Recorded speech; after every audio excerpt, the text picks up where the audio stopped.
गांव छोटा था, लेकिन उसमें एक डर हमेशा पसरा रहता था। दिन ढलते ही लोग अपने दरवाजे कसकर बंद कर लेते, खिड़कियों पर मोटी परत चढ़ा देते और किसी भी हाल में बाहर कदम नहीं रखते। कहते थे, ये जगह रात को इंसानों की नहीं होती। राघव, शहर से आया एक नौजवान, इन बातों को अंधविश्वास मानता था। उसे लगता कि शांति अचानक टूट गई। दूर से आती धीमी सी कराह, चीख और अजीब सी गुर्राहट उसके कानों में पड़ी। उसने खिड़की से झांकने की कोशिश की। बाहर का दृश्य देखकर उसका दिल जोर जोर से धड़कने लगा। गांव के लोग, जिन आंखें लाल अंगारों जैसी चमक रही थी, शरीर टेढ़ा मेढ़ा होकर किसी जंगली जानवर की तरह दिखाई दे रहा था। वे जमीन पर झुककर चल रहे थे, मानो कोई अदृश्य ताकत उन्हें अपने काबू में कर चुकी हो।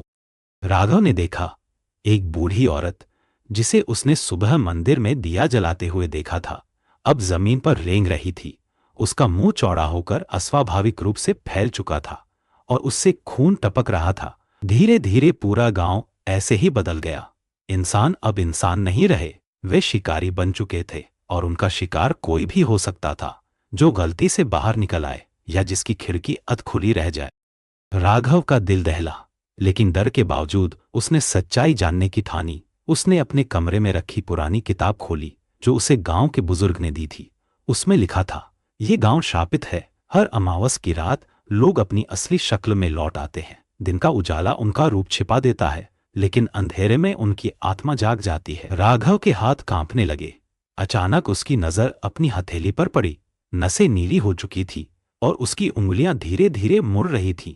उसे समझ आ गया, वह भी अब इस रहस्य का हिस्सा बनने वाला है। अब वह भी उन सब की तरह एक डरावना इंसान बन चुका था और अब वह भी हर रात सबके साथ शिकार करने निकल जाता था।